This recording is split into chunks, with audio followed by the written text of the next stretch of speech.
கனமழை எச்சரிக்கையை தொடர்ந்து 10 மாவட்ட ஆட்சியர்களுக்கு அறிவுறுத்தல் விடுக்கப்பட்டு இருக்கிறது. தமிழக கடலோர பகுதிகள், மன்னார் வளைகுடா, குமரிக்கடல் பகுதிகளுக்கு மீனவர்கள் செல்ல வேண்டாம் என்ற அறிவுறுத்தலும் விடுக்கப்பட்டு இருக்கிறது. தஞ்சை, நாகை, மயிலாடுதுறை, கடலூர் மாவட்டங்களில் நாளை மிக கனமழை பெய்ய வாய்ப்பு இருப்பதாக தெரிகிறது. இதுகுறித்த கூடுதல் விவரங்களுடன் செய்தியாளர் கண்ணன் இணைகிறார். கண்ணன், விவரங்கள். தென்மேற்கு வங்கக்கடல் பகுதிகளில் உருவாகியுள்ள காற்றழுத்த தாழ்வு பகுதி காரணமாக 17 மற்றும் 18ஆம் தேதிகளில் கடலோர தமிழகத்தில் பெரும்பாலான இடங்களிலும், உள்தமிழகத்தில் ஓரிரு இடங்களிலும் கனமழை பெய்ய வாய்ப்புள்ளது என்று இந்திய வானிலை ஆய்வு மையம் தெரிவித்துள்ளது. இதனைத் தொடர்ந்து கனமழையை எதிர்கொள்ள மாவட்ட ஆட்சியர்கள் தயார் நிலையில் இருக்க வேண்டும் என்று பேரிடர் மேலாண்மை துறையானது அறிவுறுத்தல் வழங்கியுள்ளது.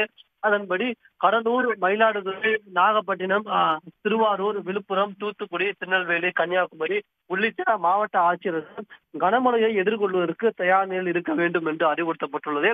பேரிடர் மேலாண்மை துறையின் நிலையான வழிகாட்டு நெறிமுறைகளை பின்பற்றி பேரிடர்களை எதிர்கொள்வதற்கும் கனமழையை எதிர்கொள்வதற்கும் அனைத்து துறைகளும் தயார் நிலையில் இருக்க வேண்டும் என்று அறிவுறுத்தப்பட்டுள்ளது. மேலும் இந்த பேரிடரின் போது ஏதாவது எதிர்பாராத நிகழ்வுகள் ஏற்பட்டால் அது தொடர்பாக பேரிடர் மேலாண்மை துறைக்கு தகவல் அளிக்க வேண்டும் என்றும் தெரிவிக்கப்பட்டுள்ளது.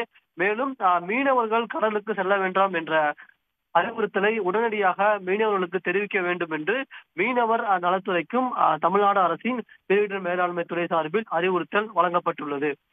உடனுக்குடன் செய்திகளை தெரிந்து கொள்ள சன் நியூஸ் பெல் ஐகானை கிளிக் பண்ணுங்க.